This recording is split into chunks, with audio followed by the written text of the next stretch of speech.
আবার বলছে 2.5 বছর বয়স, 2.5 বছর বয়স যখন মার ধ্যান করলাম তখন কেমন করে শিখব ইলম বাবা যে শিখায়নি।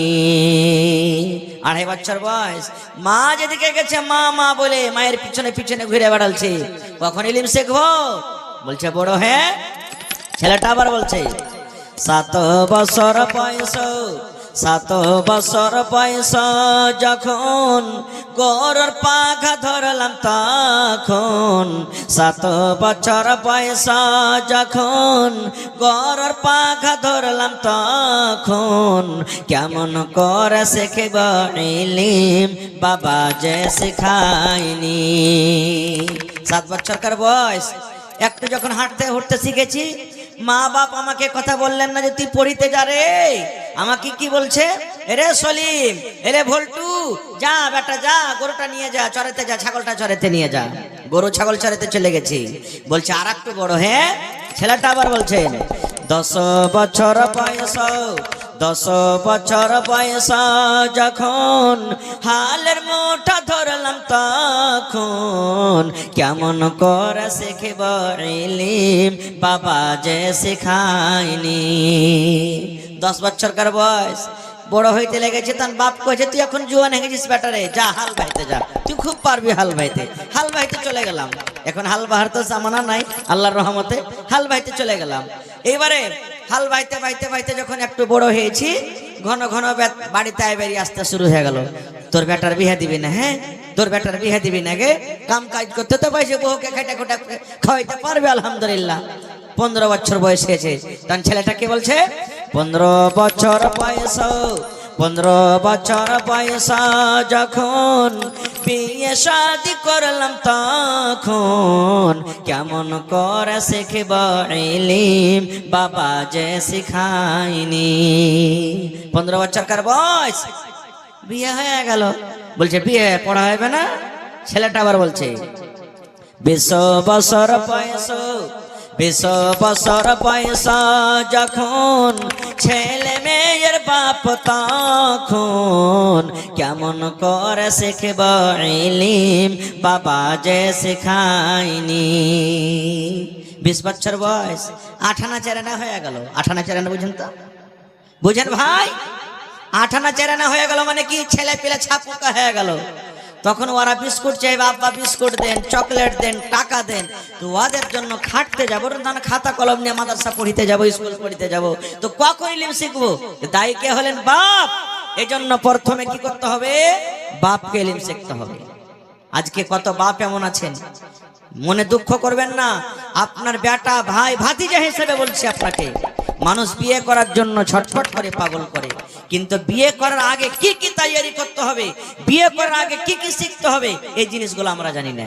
যেমন নবীর হাদিস, আল্লাহ রাসূল সাল্লাল্লাহু আলাইহি ওয়াসাল্লাম বলেছেন, রে আমার উম্মত, যখন তুমি বউকে বাড়িতে নিয়ে আসবে, যখন তুমি স্ত্রী বানিয়ে একটা মহিলাকে, একটা মেয়ে ছেলেকে বাড়িতে নিয়ে আসবে, যেদিন তোমার বাসর ঘর হবে, প্রথম রাত যেদিন তোমার হবে, তোমার বিবি তোমার জন্য বিছানাতে বসে থাকবে, তোমার জন্য রেডি হয়ে থাকবে। তুমি ঘরের ভিতরে সালাম দিয়ে তুমি যাবে, যাওয়ার পর তোমার বিবির পাঞ্জরে বসে যাবে। আর বসে যাওয়ার পর আল্লাহর নবী বলেছেন, তোমার বিবির কপালের উপরে যে চুল রয়েছে, 2টা 3টা 1টা 5টা চুলগুলা তুমি এরকম ভাবে ধরে নাও।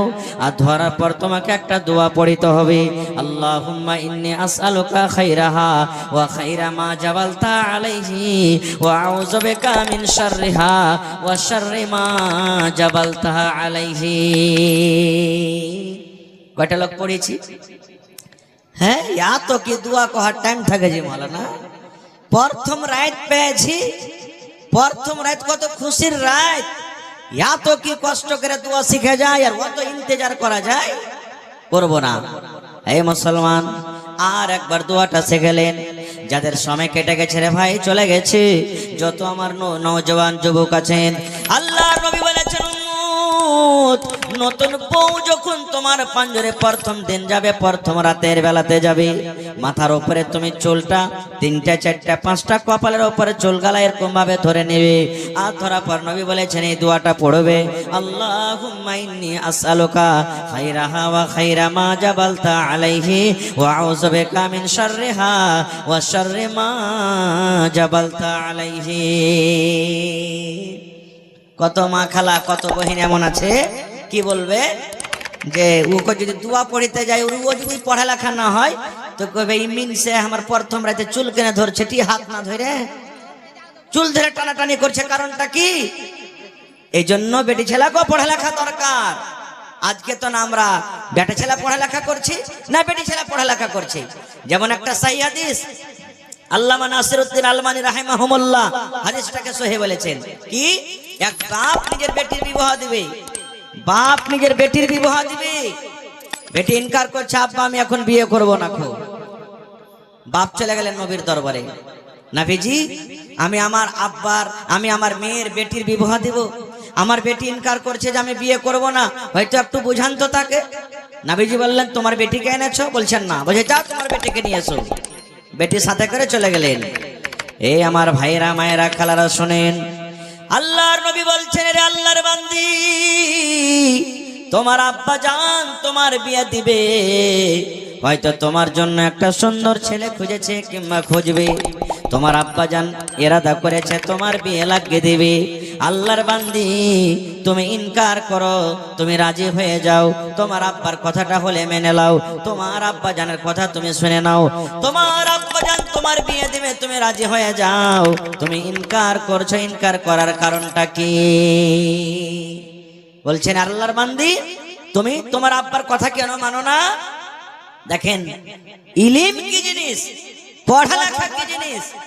এবার ওই বেটি ছেলে নবীকে কি বলছেন জানেন? আল্লাহ নবী গো একটা কথা আপনাকে জিজ্ঞাসা করব নবী গো।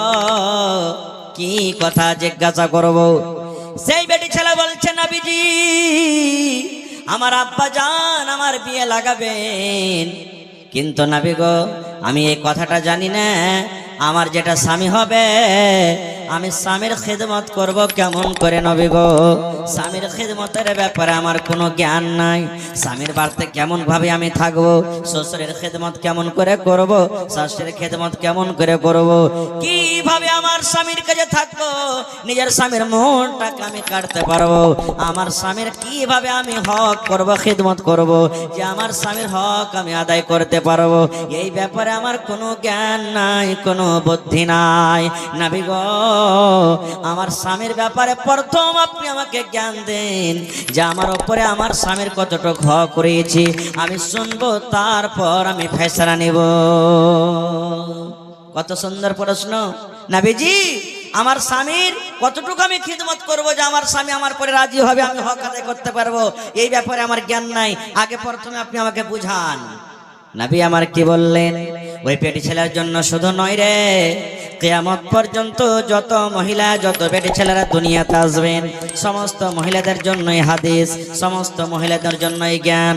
নবী আমার বললেন আল্লাহর বান্দি তোমার যেটা স্বামী হবে, তুমি যখন বউ হয়ে তোমার স্বামীর বাড়িতে তুমি চলে যাবে, তোমার যেটা স্বামী হবে, তোমার যেটা পাতি হবে, তোমার স্বামীর ওপরে তোমার স্বামীর ওপরে এত হক রয়েছে, তোমার ওপরে তোমার স্বামীর এতটুকু হক রয়েছে। আল্লাহর বান্দি রে, যদি তোমার স্বামীর গায়ে ফোঁট হয়ে যায়, তোমার স্বামীর গায়ে যদি ঘা হয়ে যায়, ঘা পেকে গেছে, ফোঁটটা পেকে গেছে, রক্ত বইছে, খুন চুইছে, চুইছে, এই মতো অবস্থায় যদি তোমার স্বামী বলে এ বেবি রে, এ আব্দুল্লাহর মা, খালেদার মা, জায়েদার মা, বেবি রে আমার ফোঁড়াটা পেকে গেছে, ঘাটা পেকে গেছে, রে আল্লাহর বান্দি যদি তোমার স্বামী তোমাকে বলে বিবি রে আমার এই রক্তটাকে তুমি সাফ করে দাও, মুছে দাও, আমার এই পুজটাকে তুমি সাফ করে দাও, এই ঘাটাকে তুমি সাফ করে দাও, কি দিয়া সাফ করো বেবি রে?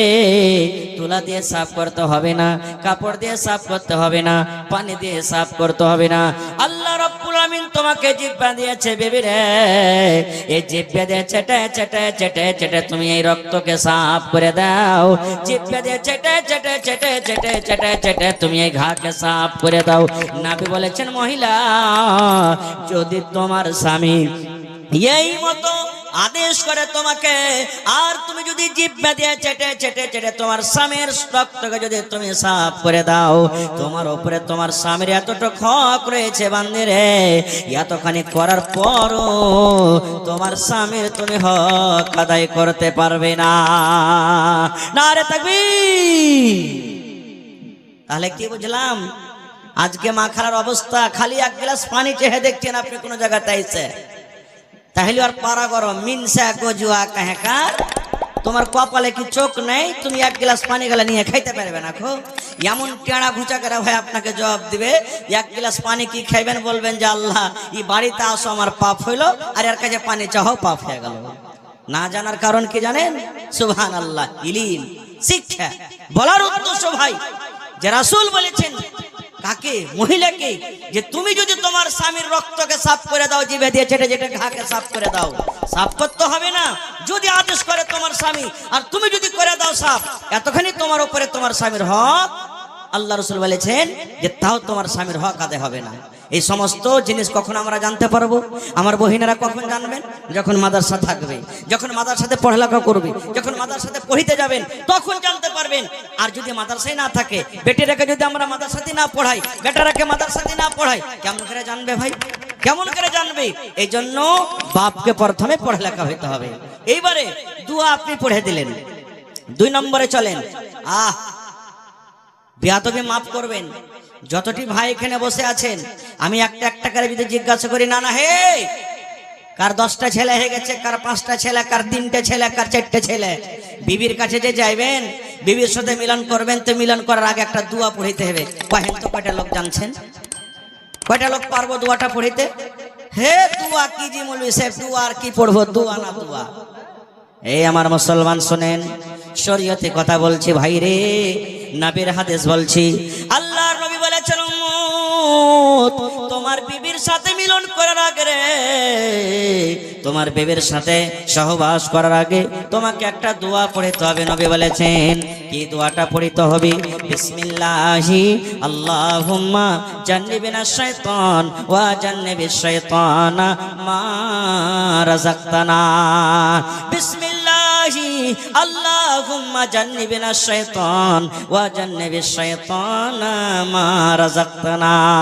নবী বলেছেন এই দোয়াটা পড়তে হবে একটা পুরুষকে, আর এই দোয়াটা পড়ার পর তুমি তোমার স্ত্রীর সাথে তুমি সহবাস করবে। বলবেন হাজী মৌলভী সাহেব দোয়াটা তো জানি না, শিখোনি, শিখার চেষ্টাও করিনি, বুড়িয়ে গেল, মাথার চুল পেকে গেছে, দাড়ি পেকে গেছে, কোনো গুনাহ হবে কি?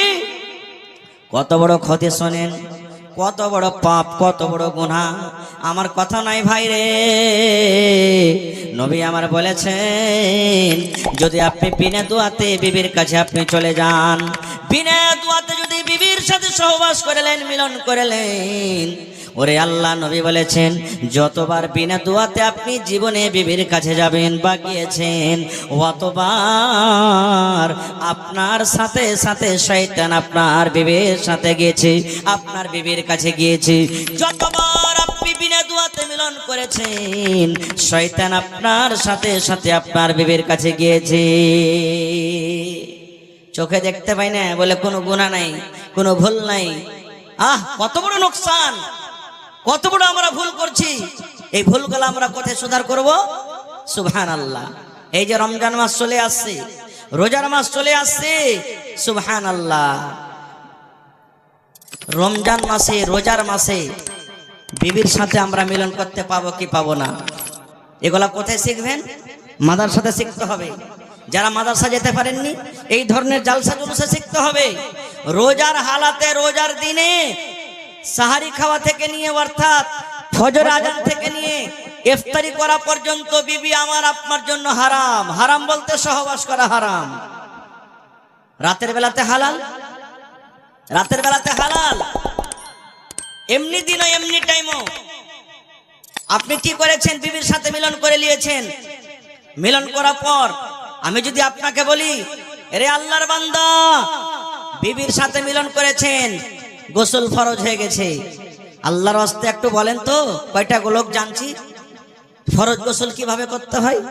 যারকে বাড়ির 15 ভাই লদ্দি আছে, যে একবারে ডুবক ডাবক দিয়ে হড় হড় করে গোসল করে চলে এলো।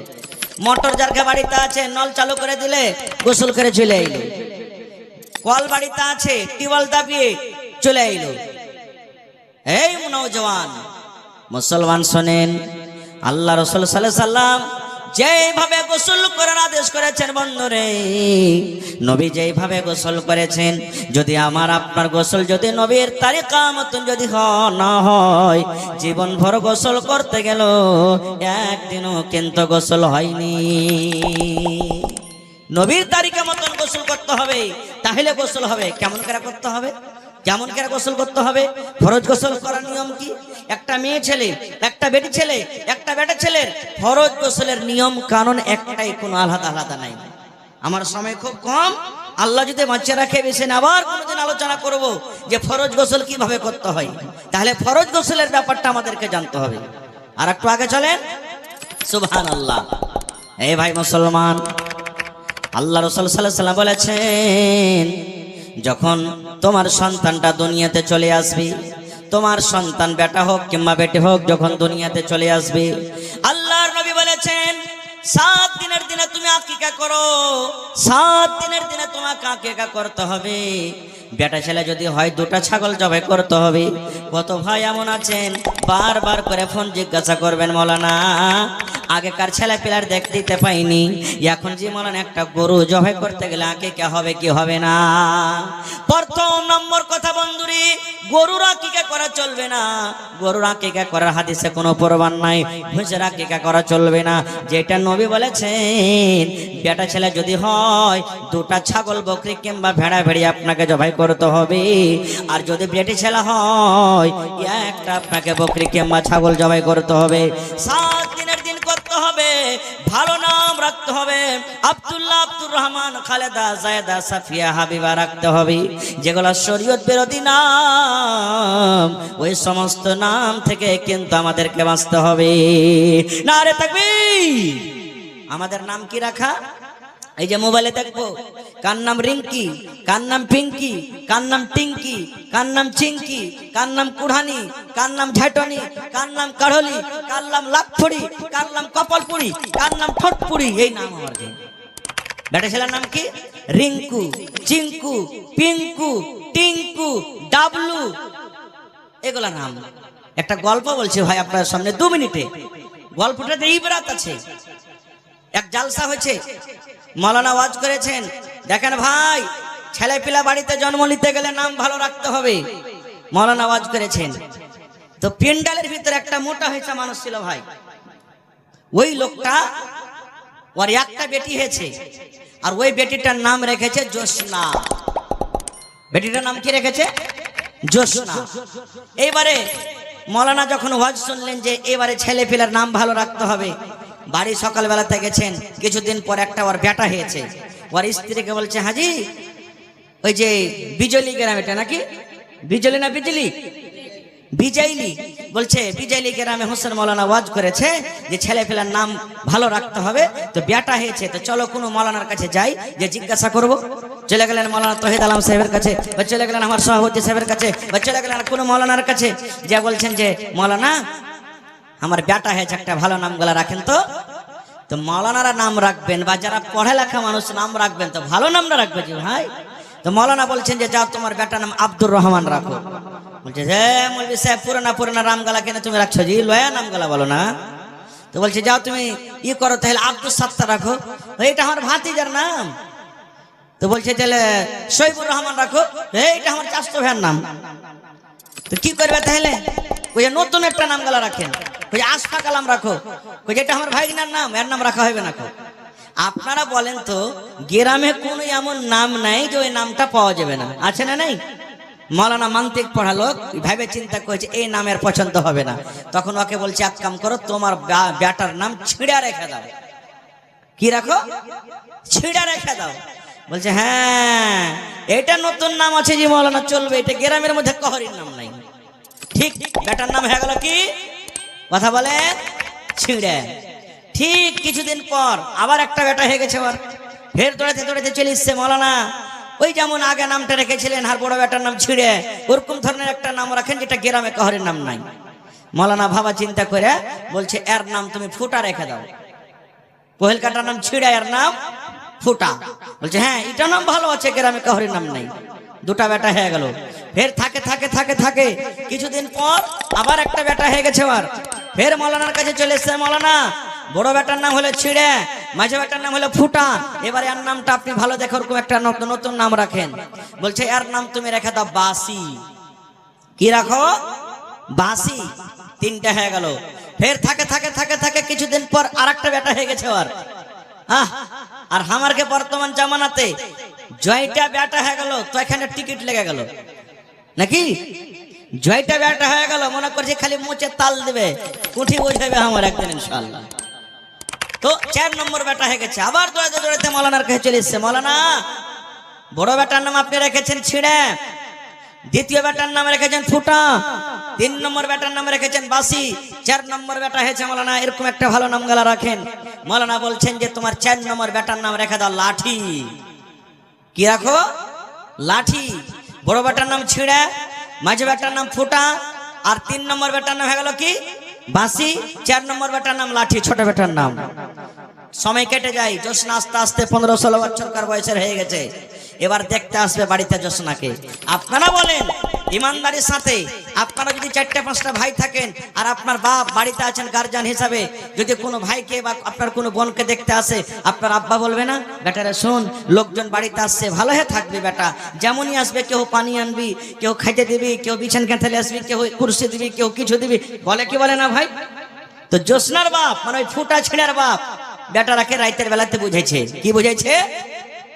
প্রথম নম্বরে বেটা ছিঁড়াকে ডাক দেয়, বলছে বেটা ছিঁড়া যখন কুটুম বাড়িতে আসবে ধন রে তাড়াতাড়ি করে তুই বেচিয়ান রেডি করে দিবি, বিছান লাগিয়ে দিবি। ছিঁড়ার কাম এটা হয়ে গেল। 2 নম্বর বেটা ফুটাকে বলছেন বেটা লোকজন যখন বাড়িতে আসবে তোর দায়িত্ব তোর কাজ হলো বেটারে বদনাতে করে করে তুই পানি দিয়ে দিবি। 3 নম্বর বেটাকে বলছেন বেটারে বাসি যখন খাওয়ার টাইম হবে তাড়াতাড়ি করে তুই খানা রেডি করে দিবি। এই করে করে করে বেটারাকে কাম বুঝিয়ে দিলেন। সকাল হইল 8টা-9টার সময়তে জোসনার বাপ অর্থাৎ ছিঁড়ার বাপ বলেতে করছিতে বসে আছেন। ইস্কার পুতে চড়ে রে ভাই, বেটার বাপ 2-4 জনকে সাথে নিয়ে জোসনাকে দেখতে এসেছে। বলিতে যেমনই তারা স্কার্পো থেকে নামবে, এবার জোসনার বাপ বলছেন বড় বেটাকে বেটা ছিঁড়ে বিছানা লিয়ে আইবা। ওইটা না কাম দিয়েছিল ওকে, বেটা ছিঁড়ে বিছানা লিয়ে আইবা। যেমন বড় বেটাকে ডাকা, কুটুম তো জানে না যে ওর বড় বেটার নাম হলো ছিঁড়ে। এবার ওরা আপসে কথা বলা করছে, ভাই রে ইয়ার খেবারতে কুটুম তালি করা হবে না। বলছে কেন ভাই? বলছে ভাই রে ইয়ার খেবারতে ভালো বিছানা নাই, ছিঁড়ে বিছানা আছে, ছিঁড়ে বিছানা বসতে দিবে, এই জন্য ভাই রে ইয়ার খেবারতে কুটুম তালি করা হবে না। এই করতে করতে আরেকজন বলছে আচ্ছা ঠিক আছে চল বিছানগুলা দেখবো কেমন কতখানি ছিঁড়ে। 2 নম্বর বেটাকে ডাকতে বলছেন বেটা ফুটা বদনা লিয়াইবা। বলছে হবে কেমন আর ঘেবাড়ি ছিঁড়ে বিছানার ফুটা বদনাতে পানি দিবে নাকি? হ্যাঁ বলছে বেটা ফুটা বদনা লিয়াইবা। আবার ওরা কপারকে বলা বলি করছে, ভাই রে ব্যাপার খারাপ হয়ে গেল, এরা লোকজন ভালো নেই রে ভাই। বলছে কেন? বলছে ছিঁড়ে কাঁথাতে শুতে দিবে, বসতে দিবে, আর ফোটা বদনাতে আমাদেরকে পানি দিবে। এই করতে করতে 3 নম্বর বেটাকে ডাকতে বলছেন বেটা বাসি খানা লিয়াইবা। বলছে যাবা কাজ করতাম কুটুম করতাম আর করব না, ছিঁড়ে কাঁথা দিবে, ফোটা বদনা দিবে, আর বাসি খানাও খাওয়াবে আমাদেরকে। এই জন্য তো বলছে বেটা বাসি খানা লিয়াইবা, এর খাবার তার থাকা হবে না। ওরা ভাই বোলেরো ঘুরিয়ে আবার কুটুম যত এসেছিল বোলেরোতে শহরে যেতে শুরু করেছে। জোসনার বাপ মনে মনে বলছে আল্লাহ রে কেন আমার কুটুমটা বাড়ি থেকে পালিয়ে গেল?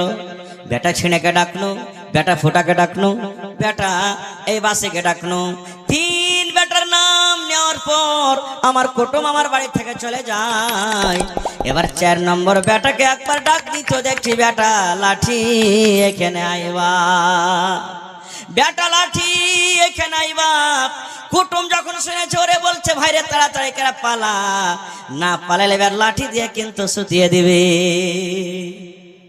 ভাইরে তাহলে এই সমস্ত নাম যদি আমরা রাখি তাহলে বলেন আমাদের ভবিষ্যৎ কি হবে ভাই?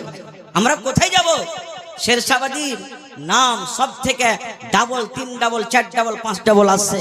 আর সরকারের ঘরে আমি একটা বিয়েলো, আমি জানছি আধার কার্ডে মৌলানা কিছু, ভোটার আইডিতে কিছু, কেওলাতে কিছু, আর একখানটা কেওলাতে কিছু, ড্রাইভারি লাইসেন্সে কিছু। জানেন ব্যাংকে আপনি চলে যাবেন, একটা লোকের টাকা আছে, বাহির থেকে বিদেশ থেকে টাকা পাঠালছে 1 লক্ষ টাকা ওর বেটা, আর এক কাগজে লেখা আছে ইউসুফ আর এক কাগজে লেখা আছে মোহাম্মদ ইউসুফ। এক কাগজে ইউসুফ আর এক কাগজে মোহাম্মদ ইউসুফ। 3 দিন 4 দিন চক্কর লাগিয়ে দিচ্ছে। ম্যানেজার সাহেব বলছেন যে তুই টাকা পাবি না। বলছে কেন পাবো না? বলছে তোর নাম দুরকম হইতে পারে না, যেটা নাম হবে একটাই, একটাতে লেখা আছে ইউসুফ, একটাতে আছে মোহাম্মদ ইউসুফ। এখনো দেখবেন কত ভাই এমন আছেন ওর আধার কার্ডে নাম কিছু আছে আর ভোটার আইডি দেখাচ্ছে আর নাম কিছু আছে, কেওলাতে নাম কিছু আছে। কখন আপনারা শিখবেন? কখন আপনারা জানবেন? এগুলা কেন ভুল হয়? ইলমের কারণে ভুল হয়, শিক্ষার কারণে ভুল হয়। এখন আমরা জানতে পারি না, এখন আমরা জানতে পারি না। এই জন্য প্রত্যেক মুসলমানকে পড়ালেখা হইতে হবে, কমপক্ষে ওর নামটা তো চরুস হবে, নামটা তো ঠিক করে শিখতে পারবে। আল্লাহুস সামাদ। তো ভাই আমার প্রথমে করতে হবে কি? 7 দিনকে দিন আকিকাত করতে হবে, আর ছেলে হোক মেয়ে হোক ভালো নাম রাখতে হবে। তারপর আমাদেরকে কি করতে হবে? সুবহানাল্লাহ। যখন ছেলেটা কথাবার্তা বলতে শুরু হয়, আমরা কি বলি? যখন খালা আছেন বাড়িতে, দাদি নানি আছেন, বল বেটা বল, টাই টাই বাবা, টাই টাই বলে না, টাটা বলে। কি বলে জি ভাই? Tata, tata, bye bye. কেন শিখাবেন টাটা? টাটা কোন হাদিসে আছে? বাই বাই কোন হাদিসে আছে? আল্লাহ রাসূল বলেছেন তুমি সালাম শিখাও, সালাম শিখাও। আর সালাম শিখাবো কেন করে জি ভাই? রাসূল বলেছেন তুমি যদি তোমার বাড়িতে, নিজের বাড়িতে ঢুকো, তাও তোমার স্ত্রী বাড়িতে আছে, তুমি জানছো কেহ নাই, তোমার বিবিকে সালাম দাও, সালাম দাও। আর আমরা সালাম কেমন করে দেব জানেন? গুইধারমা কুন্ডে গেলি রে, এই শালা খোদ বিষ্ণি কাহেকার কুন্ডে চলে গেল বে, হ্যাঁ কুন্ডে চলে গেল, এই তো আমার সালাম। আর মা খালারা কি করবে জানেন? তাই তরকারি কিনতে হবে, বেলা ডুবতে গেছে, হাগে হাগে, হার কপাল পোড়াটা কুন্ডে চলে গেল, হাগে হাগে, কখন হাট বাজার যাবে, মানে হাগে হাগে করে এমন করে গল্প করবে মনে হয় ওর শাশুড়ি। কাহারি লাইন পাখা নেই। এই নওজওয়ান মুসলমান, এগুলো আমাদেরকে শিখা দরকার। আপনি যেমন করবেন আপনার ছেলে পেলে শিখবে। আজকে আমরা শিখাবো কি ছেলেরাকে? কত বাপ এমন আছে, নাউজুবিল্লাহ সুম্মা নাউজুবিল্লাহ, কত বাপ এমন আছে বেটা বড় হয়ে গেছে, বেটাকে বলছে আব্দুল্লাহ রে একটা বিড়ি গলা দেনা রে বেটা, চাহে না? কত চাচা এমন আছে ভাতিজাকে বলবে বা বাপকে বলবে, বা কত বাপ এমন আছে ওর ছোট ছোট বেটাকে বলবে আব্দুর রহমান রে, কইছে কি জি আব্বা, ওই তোর বড় ভাই ঢাকনের উপরে দেখাতে বিড়ি টিড়ি গলা আছে কিনা, বিড়ি পাইলেছে, আগুন নাই সালাই নাই, জি আব্বা কি করবো, কইছে যা আখাতে ধরিয়ে লিয়াই, আখাতে আগুন নেই, একটু ধিমে ধিমে কোন রকম আগুন আছে। ছেলেটা কইছে আব্বাজি সালাই পাই না, আর ধিমে ধিমে আগুন আছে, কেমন করে ধরাবো? ধরে শালার খেপা তোকে কত শিখাবো রে, মার না এক টানবে, দেখ শিখছে, ধরছে কি ধরে না। সুবহানাল্লাহ। মুসলমান নওজওয়ান আমরা আছি কোথায় রে ভাই? আমাদের ছেলেরা কোথায় চলে গেল? কখন আমরা আপনারা আকাল করব? এতগুলি হওয়ার পর আমরা ইলম শিখতে চাই না, জ্ঞান শিখতে চাই না। ভাই আমার কথা বলার মেলাই আছে, আমার সময় শেষ হয়ে আসছে। আমি আপনাদের সামনে মাত্র আর 20 মিনিট আছে। ইচ্ছা ছিল যে আপনাদের সামনে 1.5-2 ঘন্টা 2.5 ঘন্টা বক্তব্য রাখবো, কিন্তু ভাই ঠান্ডার সময়, আর আমার পিছনে আরো 2 জন বিখ্যাত বক্তা আপনাদের সামনে আসবেন ইনশাআল্লাহ তাআলা, তারাকে শুনতে হবে। এজন্য ভাই আজকে 20 মিনিটের মধ্যে এই ইদারার জন্য সুবহানাল্লাহ আর একটা কথা বলে দিই। ইলম কি জিনিস, আর একটা কথা বলে দিই। যখন আল্লাহ রাসূল সাল্লাল্লাহু আলাইহি ওয়াসাল্লামের জামানাতে একটা গাজওয়ায়ে বাদর, প্রথম ইসলামের যুদ্ধ হয়েছিল, ৭০ জন বেঈমান মুশরিক ধরা পড়েছিল। কিছুদিন পর নবীজি বললেন টাকা লাওয়ার ছেড়ে দাও, টাকা লাওয়ার ছেড়ে দাও। সাহাবায়ে কেরামকে মাশওয়ারা করে যেই বেঈমান মুশরিকের কাছে টাকা ছিল না, নবীজি বললেন তোমরা আমাদের ছেলে মেয়েকে পড়াও, তোমরা আমাদের ছেলে মেয়েকে ইলম শেখাও, আর শেখার পর ওইটাই তোমাদের জন্য টাকার মজুরি হলো, আর তোমরা এখান থেকে চলে যাও। আপনারা বলবেন হাজী মাওলানা বড় বড় মানুষ আমরা হয়ে গেছি, কেমন করে ইলম শিখবো, কেমন করে শিখবো? লজ্জার কথা নয়, হাদিসের কথা বলছি। আল্লাহর নবী একদিন বসে আছেন, নবীর পাঞ্জরে নবীর একজন স্ত্রী, মনে হয় উম্মে সালামা রাদিয়াল্লাহু তাআলা আনহা, মনে হয় নবীর স্ত্রী বসে আছেন, আর একজন মহিলা নবীকে এসে পড়াশোনা করছেন। কি পড়াশোনা জানেন? কথাটা লজ্জার, কিন্তু সত্য কথা বলছি। পড়ার শুধু আপনাকে গুরুত্বটা দেখাচ্ছি। কি কথা বলছেন? আল্লাহ নবী গো, একটা বেটি ছেলে একটা মহিলা যদি স্বপ্ন দেখে, স্বপ্ন দেখা পর তাকে কে গোসল করতে হবে নবী গো? আপনারা স্বপ্ন দেখেন না? উড়ে বেড়াচ্ছি হেলিকপ্টারে, দিল্লিতে উড়ে বেড়াচ্ছি, কোন জায়গাতে যাচ্ছি, হয়তো কোন বেটি ছেলের হাত ধরে আমরা চলে যাচ্ছি। বিভিন্ন রকমের শয়তান মানুষ, শয়তান স্বপ্ন দেখায়। আল্লাহ রাসূলের জামানাতে একজন মহিলা নবীকে প্রশ্ন করে দিলেন, নবীর বিবি কিন্তু নবীর পাঞ্জরে বসে আছেন। আল্লাহর নবী গো, যদি মেয়ে ছেলেরা স্বপ্ন দেখে তাহলে কি তাদেরকে গোসল করতে হবে নবী গো? নবী আমার বললেন, আল্লাহর বান্দারে, ইদারাতিল মা, স্বপ্ন দেখা পর যদি তোমার কাপড়টা ভিজা ভিজা লাগে, তোমার কাপড়টা যদি ভিজা ভিজা মনে হয়, তোমাকে যদি লাগে আমার কিছু বের হয়েছে লজ্জাস্থান থেকে, তাহলে তোমার উপরে গোসল ফরজ হয়ে গেছে, তোমাকে গোসল করতে হবে। এরকমই পুরুষ মানুষ তাও স্বপ্ন দেখেছে, ওকে যদি লাগে আমার নাইট ফল বা ডে ফল হয়ে গেছে, আমার স্বপ্নের মাধ্যমে আমার লুঙ্গি ভিজে গেছে, কাপড় ভিজে গেছে, বা আমাকে স্বপ্ন দোষ হয়েছে, এরকম আমাকে অনুভব হয়েছে, আমার প্রমাণ আছে। আল্লাহ রাসূল বলেছেন তোমার পরে গোসল ফরজ হয়েছে, তোমাকে গোসল করতে হবে।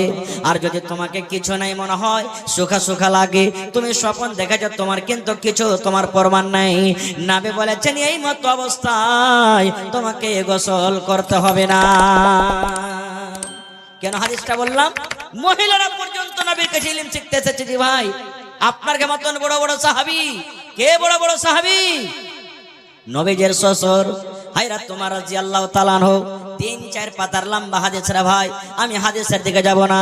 আল্লাহর নবীর শ্বশুর হায়রাত তোমার রাদিয়াল্লাহু তাআলা আনহু একটা আনসারী সাহাবীকে ডাক দিয়ে বলছেন, ভাই রে, তুমিও গরিব মানুষ, আমিও গরিব মানুষ, তুমি যদি খাটতে না যাও খাইতে পাবে না, আর আমিও যদি খাটতে না যাই খাইতে পাবো না, আর নবীর কাছে ইলম শিখতে হবে ভাই রে, তাহলে কি করতে হবে রে ভাই? হায়রাত তোমার ফারুক রাদিয়াল্লাহু তাআলা আনহু ওই লোকটাকে বলছেন, আনসারী সাহাবীকে বলছেন, আরে আল্লাহর বান্দা, আমরা বাড়ি লাগ গেলাও ভাই, বাড়ি লাগ গেলাও। কেমন বাড়ি লাগ গেলাও?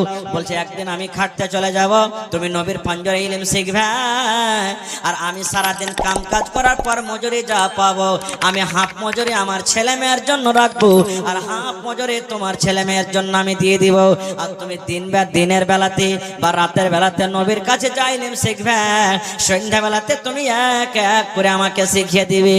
হায়রাত তোমার বলছেন, তারপর দিন তুমি খাটতে চলে যাবে, আর আমি নবীর পাঞ্জরে থাকবো, তুমি সারাদিন কাম কাজ করার পর যেটা মজুরি পাবে হাফ মজুরি আমাকে দিবে, আর হাফ মজুরি তোমার ছেলে আমার জন্য তুমি রাখবে, আর আমি নবীর কাছে যা শিখবো তোমাকে আমি এক এক করে শিখিয়ে দিব। সুবহানাল্লাহ। ভাই মুসলমান, তো ইলম কি জিনিস দেখেন। বড় বড় সাহাবী হযরত আবু বকর রাদিয়াল্লাহু তাআলা ইলম শিখেছেন, হযরত আবু হুরায়রা রাদিয়াল্লাহু তাআলা আনহু এর তো পড়ালেখা ছাড়া কিছু কামই ছিল না। অনেক এরকম হাদিস এসেছে। সুবহানাল্লাহ। তো ভাই আমার, এই মাদ্রাসা একটা দ্বীনি ইদারা, এই মাদ্রাসা একটা শিক্ষার জায়গা। বেটা ছেলেকে শিখাইতে হবে, বেটি ছেলেকে শিখাইতে হবে। এটা মনে করিয়েন না যে বেটা ছেলেকে শুধু আমি পড়িয়ে লিখে বড় করে দেব আর বেটি ছেলেকে পড়াবো না। যদি বেটি ছেলেকে না পড়ান, এটা তার সাথে খেয়ানত করলেন, তার একটা হক আপনি মেরে দিলেন। কত মানুষ বলে বেটি ছেলেকে পড়িয়ে লিখে কি হবে রে, ই তো লোকের বাড়িতে যে গোবর তুলবে, কাদা তুলবে, ছাই তুলবে, থালি মানবে, ভারী ঘর গেট দিবে, একে ফের পড়িয়ে লিখে কি হবে? না, বেটি ছেলেকে পড়িয়ে লিখে কি হবে? বেটি ছেলে পড়ালেখার কত নেই দরকার, আল্লাহ হায়াত রাখে ইনশাআল্লাহ কোনদিন বলবো। তবে দেখি আজকে কোন আল্লাহর এমন বান্দা আছেন, একটা লোক 25,000 টাকা দিতে পারবেন? গত রাত্রে এই খোপাঘাটিতে একজন ভাইয়ের কাছে আমি বললাম যে কোন আল্লাহর বান্দা আছেন 50,000 টাকা দিতে পারবেন? সুবহানাল্লাহ, একজন আল্লাহওয়ালা নাম তার বলছি, বলছে মাওলানা আপনি 50,000 চাইলেন, আমি 60,000 টাকা দিয়ে দিলাম। সুবহানাল্লাহ। আছেন এরকম কোন আল্লাহর বান্দা? 1 কাঠা আধ কাঠা জমিন বা জমিন বিক্রি করে, মাঠে ময়দানে কোনো জায়গাতে জমিন আছে, বিক্রি করে যা টাকা হবে মাদ্রাসাতে আপনি লাগিয়ে দিবেন। এই আমার নওজওয়ান ভাইয়েরা, মায়েরা, খালারা, দেখি কোন আল্লাহর বান্দা একটা এমন আছেন 10,000 টাকা দিতে পারবেন? দেখি একটা এমন আল্লাহওয়ালা আছেন 5,000 টাকা দিতে পারবেন? এবং 30 পারা কোরআন, কোরআনের দাম আল্লাহ ছাড়া কেউ দিতে পারবে না। 1,000, 1,000, 2,000, কেউ 1 পারার দাম দিবেন, কেউ 2 পারার দাম, কেউ 5 পারার দাম দিবেন। 30 পারা কোরআনের দাম। যদি 1 পারা না পারেন হাফ হাফ পারা করে দিবেন, 500 করে টাকা। কত ভাই আছেন এই যে এখানে মজলিসে আসতে পারবেন না, স্টেজে আপনাদের সামনে চাদর নিয়ে আমার ভাইরা ঘুরছেন, আল্লাহর রাস্তে এই চাদরে মন খুলে খুলে দিবেন। মায়েরা, খালারাকে বলবো, দেখি কোন আমার মা আছেন, কানের বালি দিবেন, নাকের নাকমণি দিবেন, হাতের আংটি দিবেন, গলার হার পান দিবেন, পার পায়েল দিবেন, কিংবা বাড়িতে ছাগল বকরি আছে, একটা ছাগল কিংবা বকরি গালা, এই দিনই শিক্ষা, দিনই আদার জন্য আপনি দান করবেন। মাশাআল্লাহ। এই দেখেন আমার একজন বহিন একটা পায়াল আর একটা গলার হার দিয়ে গেছেন। নারে তাকবীর, माशाल्लाह जज़ाकल्लाह। माइक में थोड़ा आवाज बढ़ाइए भैया। रब्बना ज़लमना अनफुसना व इल्लम तगफिर लना व तरहमना लनकुनन्ना मिनल खासिरीन। रब्बना आतिना फिद दुनिया हसना व फिल आखिरति हसनतन व किना अज़ाबन नार। ऐ रब्बुल आमीन, देखो तुम्हार बंधेर के तमाशा, यही गहना कत आरमाনের জিনিস আল্লাহ জি নবীর জামানাতে গহনা দান হতো, আজকে সেই দিনটা ইয়াদ হয়ে গেল, সেই দিনটা তাজা হয়ে গেল। আল্লাহ জি কলব থেকে আল্লাহ তোমার রাহি হার জমা করে গেল। আল্লাহ তারকে দানকে তুমি কবুল করে নাও, মনের আশাকে আল্লাহ পুরা করো, রোজ রোজ করে আল্লাহ বরকত দাও। আত্মীয় স্বজন যারা কবরে চলে গেছেন তাদের কবরে তুমি জান্নাতের বিছানা দিয়ে দাও। রব্বানা তাকাব্বাল মিন্না ইন্নাকা আনতাস সামিউল আলিম। আমিন সুম্মা আমিন। মহিলা প্যান্ডেলে চাদর ভরছে কি 1 ঘন্টাতে হোটেল বন্ধ হয়ে যাবে। আপনারা যে খাবার খাবেন, যে খাওয়ান থেকে ফাইক রয়ে যান। তো ভাই 15 মিনিট আপনার সামনে আমি আছি, এই 15 মিনিটের মধ্যে ভাই একটা কেউ আল্লাহওয়ালা কেউ নেই 10,000 টাকা দিবেন, কেউ একটা কলম এমন নাই 5,000 টাকা দিবেন, একটা কলম কেউ নেই 25,000 টাকা দিবেন।